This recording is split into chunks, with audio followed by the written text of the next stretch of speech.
Hello, Rob. Thank you for joining us. And congratulations on kicking off your North American comedy tour. That's very exciting. Thank you for having me. And it is very exciting. I can't believe it's all happening. I'm really excited to get out there and see everyone in person across the country. Now, the show is recommended for, you say, anyone who's had, witnessed, or smelled gay sex. What is that smell? I just want to make sure I'm a candidate to actually come see the show. Well, if you have to ask, then you might not be, You might not be a candidate. Everybody is welcome, and we have had a few straight people at the shows, but it's recommended for anyone that smelled gay sex. It can smell sweet or sour depending on where you're at.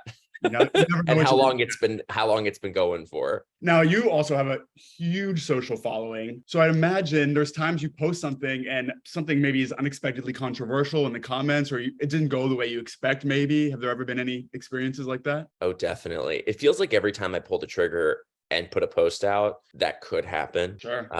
And I've kind of learned to remove myself from having to explain anything and let things be what they are. And if people get it and they understand it, then awesome. But if they miss the joke or if they look too hard into it, it's all so silly and stupid anyway that's on them.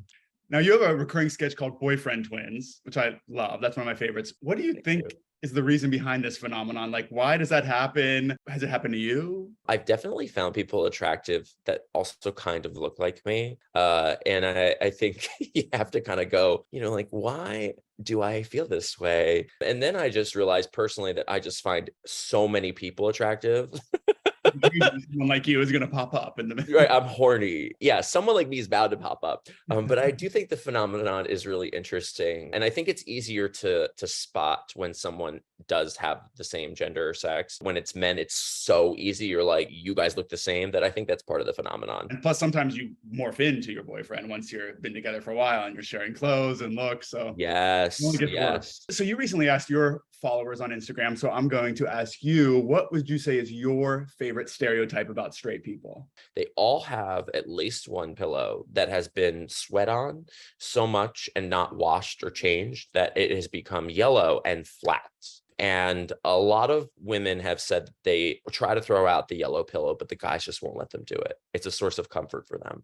Let's do a quick lightning round. I'm just going to say a few things and tell me the first thing or things that come to your mind from these prompts. The first one being host or travel. Oh, host.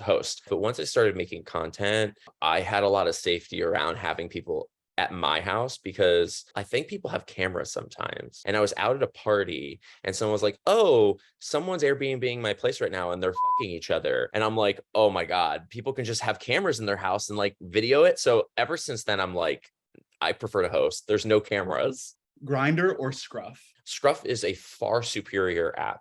However, in some areas, not enough people use it and there's just more people on Grindr. So I'll gravitate toward Grindr, but if I'm in New York, it's definitely Scruff.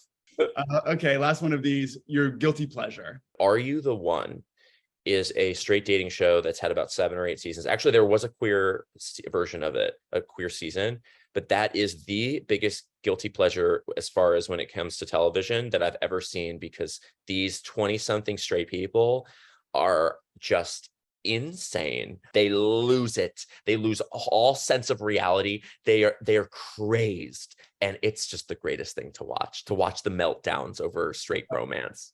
That is what I'm looking for in my reality TV. People so unhinged that they simply can't help themselves. But yes, I'm in. I'll be tuning in. Thanks, Rob. Bye, Adam.